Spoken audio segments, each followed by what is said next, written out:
Hey guys, and welcome to some Star Citizen Arena Commander 1.1 rumours and balance issues and stuff that was said basically by Matt Sherman. There was a thread on Reddit and some of the forums about a conversation that was transcribed between CIG's Matt Sherman and some of the community. There was a lot of juicy points in here. It's mostly game balance issues and stuff that wasn't working as intended that he's talking about fixed, but as I said, there is some lovely meat to this conversation and it gives us a little bit of a perspective about what Arena Commander 1.1 is going to have in it. Remember though, there is some context lacking here and nothing is set in stone. I will also be paraphrasing, so keep that in mind. The monoboat Super Hornet loadout is pretty much going away in 1.1. All the long-standing mount and size issues will be cleaned up, so guns are going to actually start reflecting the ship specs more. REC or REC is happening in 1.1, but we haven't confirmed a set release for when melting the VD or Voyage Direct items will be possible, since that system is still in the works.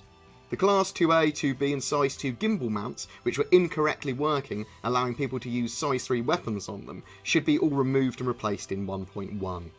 There will be some game optimization at some point, but the game is still going to be incredibly resource intensive.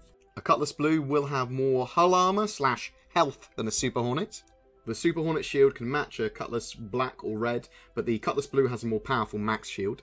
Both the health is getting worked on for the M50 and the Size 3 mount issue, which was currently allowing people to mount Size 3 guns where they were not supposed to on the M50, making it pretty overpowered. There are currently no Size 4 guns finished at the moment, so it's a moot point that some ships have hard points for them. Bigger mounts won't be made available until they actually have the bigger guns finished to put on the ships and the ships to run them.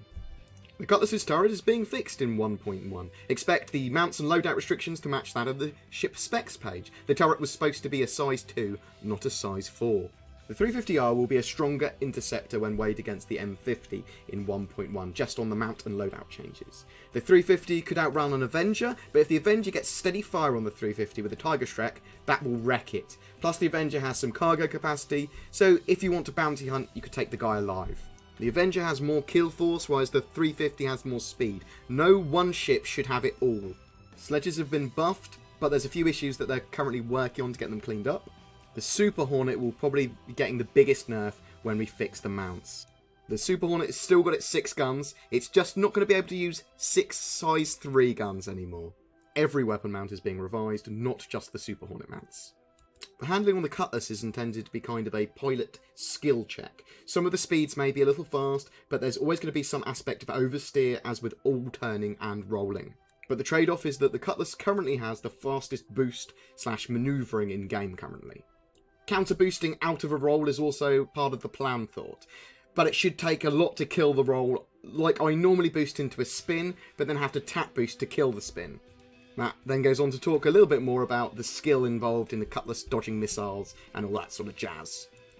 About 1.1 in ships, health is getting boosted and mounts are getting fixed to prevent mounting larger than intended guns. Someone asks, when will you be making it so nerds can't mess with their user file and become hilariously overpowered? Matt replies, that's more of a long-term thing once the PU is running, where the server would do oversight on those things. And that was pretty much all that was said by Matt there. Now, I have tried to condense some of that down, or to paraphrase some of it and put it into context as best I can. I really like it when CIG staff get involved with the community and give us little sneak peeks, information about how balancing is going. And this is basically a big balancy thing for 1.1 that was discussed.